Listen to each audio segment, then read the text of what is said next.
Welcome back to another episode of the Fab Lab podcast. Ladies and gentlemen, fellow fabricators, stone shop owners from across the fruited plain and beyond, like around the world. And if you can see the camera here, I'm pointing to the globe in the background. I guess I'll just make a quick point. For those of you who don't know, you can now watch the Fab Lab podcast on YouTube. Little plug there. Check out the Fab Lab podcast on YouTube, and you can see me flail my arms, and you can see my office, and you can see me actually making these recordings. So make sure you check that out. And actually, while I'm on that topic, would you do a couple more things? Would you write a review if you benefit, if you enjoy, if you appreciate the content that I put out here on the Fab Lab podcast? Would you rate the podcast? Would you write a review? That would be fantastic. I would be so honored. In addition to that, make sure you visit aaroncrowley.com. That's where you can get in touch with me. You can check out my book, Less Chaos, More Cash. You can even send me a note. Would love to hear from you. So, costly mistakes. How do we reduce costly mistakes? Now, there are expenses in the business. Cost of goods, cost of sales, cost of doing business. Those are your labor, your materials, your consumables, your rent, your overhead, that kind of thing. Those costs, you can manage those and maybe reduce them a little bit. But where the big progress is made for your bottom line, where you impact the profit the most, is by reducing the mistakes. Now, let me tell you something. I've owned business. I still own two companies. I own a countertop shop for 23 years. I now own an equipment manufacturing company. And I also own a little distribution company. And I can tell you, the costs in a countertop manufacturing facility are unique. The margins are below average in the industry. And the costs of mistakes are exponentially higher and more impactful to the bottom line than they are in most other manufacturing businesses and most other industries. I'm just telling you, to run a successful business, it is imperative, it is essential. Fellow fabricator, you gotta understand this. I know you do, I just wanna help you remember. Because the Fab Lab podcast is all about the business side of fabricating, and part of business is generating a profit. Your biggest opportunity to grow your profits is not by doing more work at a lower price. It's by reducing mistakes and boosting your bottom line. Working less and making more. And to make that point, mistakes in the countertop fabrication and installation business are so unusually high, it bears focus, it bears repeating, it bears mention, it bears spending some time understanding what those costs are, the different types of costs that exist in the business, and what can be done to reduce them. And so we're going to talk about that in this episode of the Fab Lab podcast. But before we do, I want to mention a word from our sponsor. You probably know that the labor pool is a little different these days. We hear this all the time. I cannot find installers. And I want to ask you a question. How many of you fabricators out there have highly skilled, highly qualified installers showing up at your door and applying for install positions? When was the last time you had a highly skilled installer knock on the door, fill out an application, and say, hey, are you hiring? If you're like most people in the last month, 6 months, 12 months, it's not happening very often. So what does this mean for you? Well, number one, you're not alone. Everybody we're talking to says they can't find installer, but it begs a bigger question. If nobody is applying for those positions, what happens to your business if you lose one of the installers you currently have right now? Let's say to an injury. What would that talk about costly mistakes? What would that cost your business if your best installer couldn't show up tomorrow? Who would replace him? Who would do that work? What would that do to your schedule? What would that do to your profits? What would it cost you to find that person's replacement? Whoa, that's a pretty staggering thought when you stop and think about it. So I just want to encourage you, fellow fabricator, stone shop owner, if you have highly skilled installers that you want to keep so that you don't have to find their replacement, might I suggest visiting noliftsystem.com. I'm sure you've heard of the no-lift system. I'm sure you've seen the yellow cart that lifts and tilts. It's phenomenal, and it is the single best way for you to not only reduce the prospect of an injury that would prevent your highly skilled installers from coming to work tomorrow, it'll also make your installs faster. It'll also prevent you from breaking more countertops, which is a topic we're going to talk about today on the Fab Lab podcast. So fellow fabricator, stone shop owner, if you don't have a no-lift install system for your installers, head on over to noliftsystem.com. Check them out. You can go to YouTube there. They have over 100 videos on the yellow cart that lifts and rotates. You got to check it out. Now back to our topic today, reducing costly mistakes. The margins are so low in the countertop industry. Costs are so high, mistakes are so unbelievably expensive, and yet here's the other irony that compounds this fact. There are so many variables in custom countertop manufacturing that the opportunity for mistakes is just, it's every stage of the process. And there are so many of them, and the variables change so often from job to job because every job is custom. Different material, different type of material, different color of material, different shape of the countertop, different location, different type of customer, different access, different backsplash, different edge, different sink, different stove, different configuration, different thickness. You couldn't list all the variables. And so countertop manufacturing is an industry with low margins, but to be profitable and to be more profitable, we got to understand these costs, number one, fully. So we understand our need, the need for us to understand a way to reduce them. And so we're going to talk about today, we're going to talk about 3 different aspects of mistakes. We're going to talk about oversights, we're going to talk about mistakes themselves, and then we're going to talk about remakes. So let's talk about oversights and what the impact is to your business. Now, an oversight would be something like this. The salesperson forgets to talk to the customer about the edge detail selection. It's not determined. So the measure up tech gets there, the customer's not there, and there's nobody to make the determination on what is the edge detail going to be. That job gets delayed. It is drag on the operation. Here's another one. Piece of information isn't communicated. There's tile going on the countertops in the kitchen, but it's a slab backsplash going in the powder vanity. For whatever reason, that little oversight isn't noted. It isn't communicated. The counters are cut. The work order says it's tile backsplash everywhere. The backsplash that could have gone on the vanity goes in the dumpster. Now the customer's not happy and you're like, oh, great. Then you've got the remnant question. Customer wants the remnant perhaps. Then you've got templates. Center line of the cabinet isn't caught at the template. So now here we are. Guys are going to put the CAD in there. They're going to put the sink into the template and they realize they don't have an overhang. Now somebody's got to go back to that job site. You've got 3 different overhangs, but they're not listed on the template or the work order. So the installers are out on site and they're like, what is it? Is it 12 inches? Is it 1.5 inches? Is it an inch? We can't make heads or tails. So they got to stop. They got to call. They got to wonder. They got to slow down. Perhaps the sawyer puts the countertop in the wrong order on the cart. First countertop that needs to go on the machine is the one with the sink cut out, but it's the first one to go on the cart and it gets buried. Now you've got somebody who's having to dig and triple handle those countertops. Those oversights, things like that. Here's another one.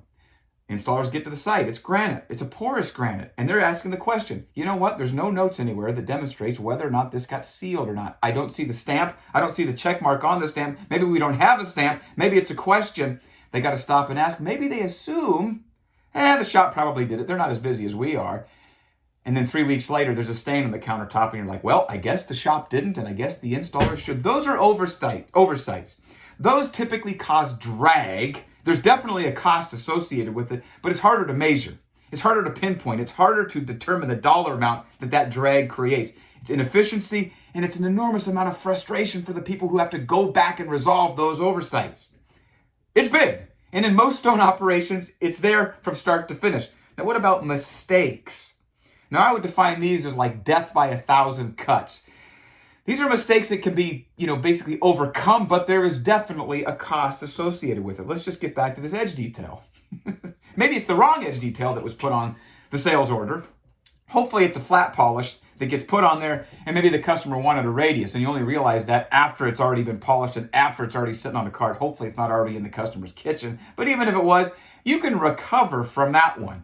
But there's definitely going to be a cost associated. That mistake is going to require extra work and extra expense to resolve it. But you can recover. Those can also slip through the cracks and be not quite as noticeable. What about the wrong splash? In this scenario that we talked about. Well, it was tile in the kitchen, but there was supposed to be a 4-inch splash on the powder vanity. Somehow it didn't get done. Oh, shoot, the customer's asking the installers, where's my backsplash? And they're like, the work order says it's tile. Customer says, I paid for granite.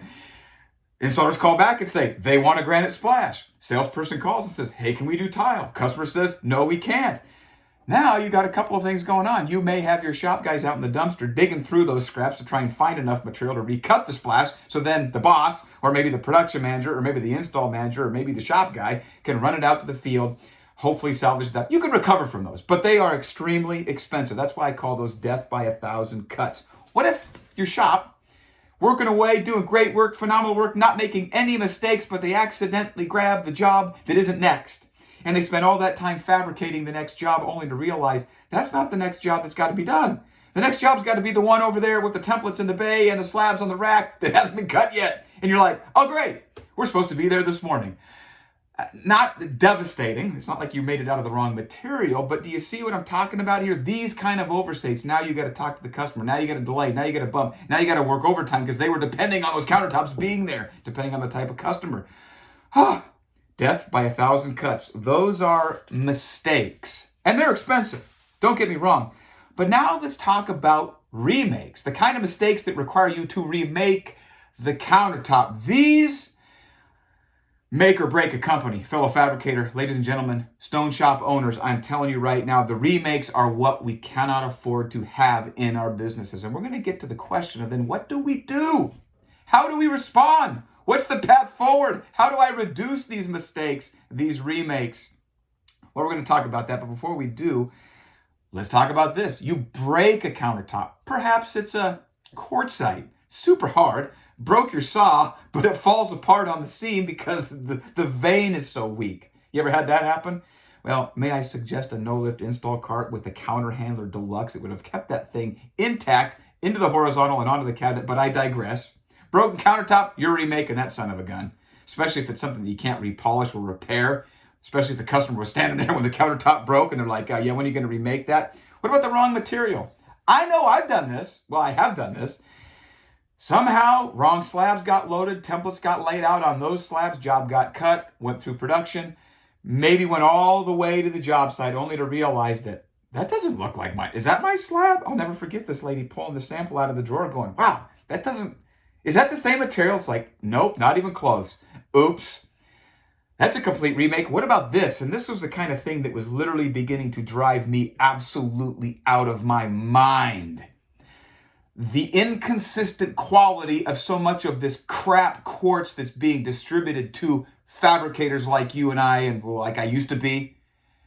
Even doing a thorough inspection 99% of the time where we get the slabs on the layout tables, we clean them off meticulously, we get the reflection, attempting to find any blemishes, any deflection, any defects in the surface. For whatever reason, the one time you don't check, gets all the way through production, gets into the house, and the place in the kitchen where it's the most sunlight and the most reflection, you realize, oh, great.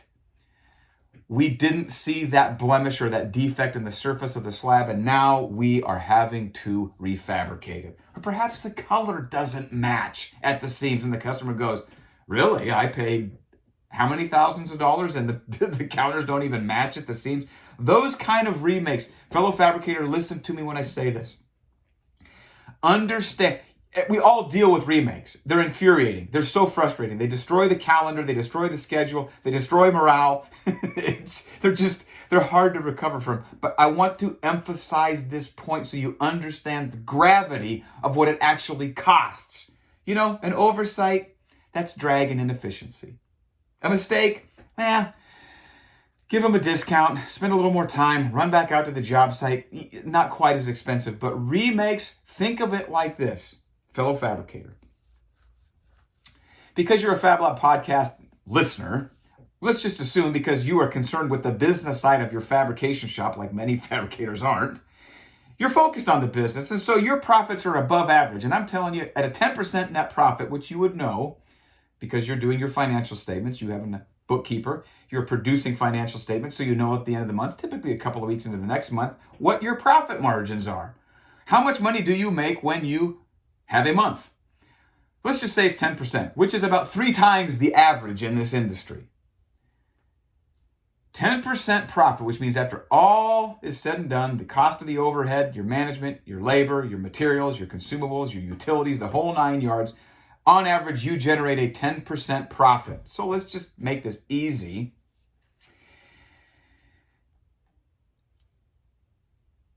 How many jobs do you have to do to make up for a remake, a job that has to be redone? Let's just say the cost of that job is $6,000. Okay?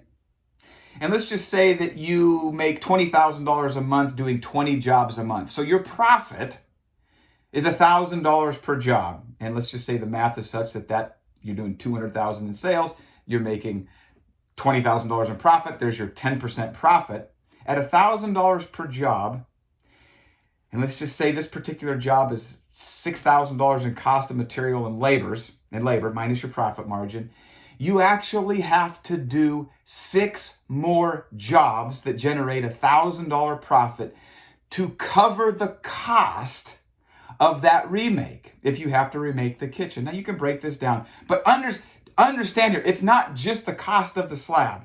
It's not just, well, I got to get a replacement slab and I got to remake it and somehow we'll do that in overtime and we'll work really, really, really hard because we're already working really, really, really hard. We'll just work really, really, really, really hard until that job's done and we'll get it in. It's not like that. You can't look at it like that, fellow fabricator. You have to look at it like this.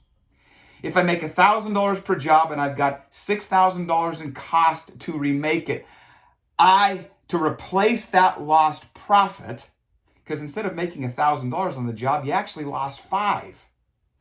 Now I have to do the next 6 jobs.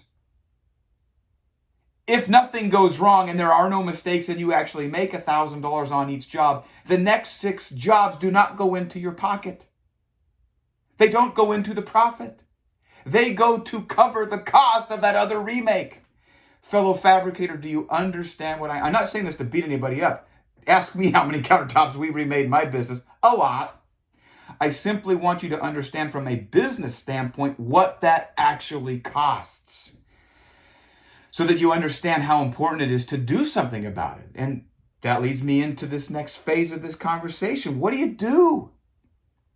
How do you reduce those oversights? How do you reduce those mistakes? How do you measurably reduce the kind of mistakes that create remakes?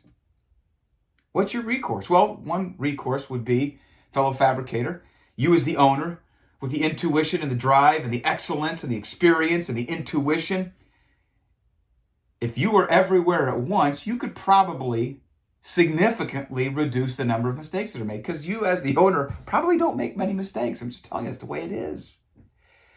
Problem is, you can't be, if your business is doing more than about 4 kitchens a month, you can't be at the template, at the sale, at the layout, at the saw, at the machine, at the polishing table, and on install.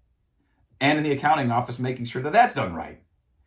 The fact is, if you're running a business, the very fact that you have a business with a staff means you can't be everywhere at once. So the question becomes, how do you keep these costly oversights, mistakes, and remakes from happening? How do you reduce the likelihood of that happening in your absence? That's the question. And there's the opportunity, fellow fabricator, to grow your profits by understanding how to leverage processes, procedures, protocols within your business. You can actually, and in some cases, depending on how many oversights, mistakes, and remakes you have, you can significantly grow your profits without doing any more work. And when you think about it, if you're not running around overcoming the oversight, if you're not running around duplicating the work to recover from the mistake, if you're not running around remaking countertops, if you eliminated all that, you didn't have to do any more work. You'd actually do less work because you're not doing the rework. You could just do the work the first time the right way. Without doing any more work, you could significantly increase your profits. And so I don't intend to get into this. I want to set the stage for this conversation, fellow fabricator, understanding what cost does to our businesses and how expensive mistakes really are when they result in remakes. All of them are expensive, remakes in particular. And it sets the stage for understanding and the realization of what can be done, and then thus the commitment to utilizing best practices, protocols, processes, procedures within your business to greatly increase the likelihood that those critical tasks are done correctly the first time, even though you're not there, as opposed to those oversights, mistakes, and remakes happening. So how do you do that? How do you find a way to make sure that everybody in the business knows what to do and when to do it, so that you reduce your oversights, you reduce those mistakes, and you reduce those remakes? I'm glad you asked, because I think I have an answer. It may not be the only answer, but it's an answer. I'm telling you, it is to mentally make the shift to understanding that you've got to rely on more than chance and intuition and subliminal messages from you that people are going to know what to do and know when. You've got to adopt the mindset that you've got to become process dependent. You've got to begin to understand that the pathway to fewer mistakes is by more clearly communicating what each position is supposed to do and when. And the great news is it's eminently possible. Any business that grows and scales and is still profitable is leveraging processes. And that's what I talked about in my book, Less Chaos, More Cash. Just to set the stage, I'm not going to tell you the book right now. I do want to tell you that you can go to my website and you can download the first 3 chapters of Less Chaos, More Cash. But this is what I get into. I talk about why those oversights occur because the owner typically assumes that it's obvious what needs to be done. It's obvious that you need the center line. It's obvious that you need to note on the paperwork that they've got backsplash in the powder bath and not in the kitchen. It's obvious that you need to do an inspection on the slab before you cut it. All those things in the owner's mind, it should be obvious. Fact is, until you, fellow fabricator, stone shop owner, communicate that explicitly by making it crystal clear who is responsible to perform those tasks, how they are to perform those tasks, and giving them the written instructions and the processes, i.e. checklists, to double check their own work in your absence, that is the pathway. And that's what I wrote about in Less Chaos, More Cash. And so, fellow fabricator, this is just the beginning of a series talking about this concept, talking about this method, talking about this mindset that says the owner can significantly reduce the number of oversights, mistakes, and remakes in their business, so long as they mentally shift and understand, I got to become process dependent. It's got to be dependent upon more than just hope and a prayer that everybody's going to do the right thing on this job so that it goes in right and I don't have to remake it or spend the next 5 jobs paying for the mistakes that occurred that caused the remake. So, fellow fabricator, I hope that this sets the stage for further conversations. I'm going to be talking about this into the future because it's so critical. Running a stone shop is so hard. The margins are so thin and the cost of mistakes is so catastrophic to your business and your bottom line. It requires that we revisit this. It requires that we become process dependent so that our businesses thrive in our absence and we can have the kind of life we dreamed about when we started our business in the first place. So, ladies and gentlemen, I'm so glad you tuned into this episode. Obviously, I'm passionate about it. I lived this experience for 23 years and I want to share it with you. And I want to share with you that there's hope. There's opportunity. There's growth. You can improve in this area and you can see measurable reductions in those oversights, mistakes, and remakes if you become process dependent. So if you haven't got my book, Less Chaos, More Cash, make sure you visit aaroncrowley.com. You can download the first 3 chapters for free. I hope you go do that, and I hope you'll tune in next time for the next episode of the Fab Lab podcast. Until then, happy fabricating.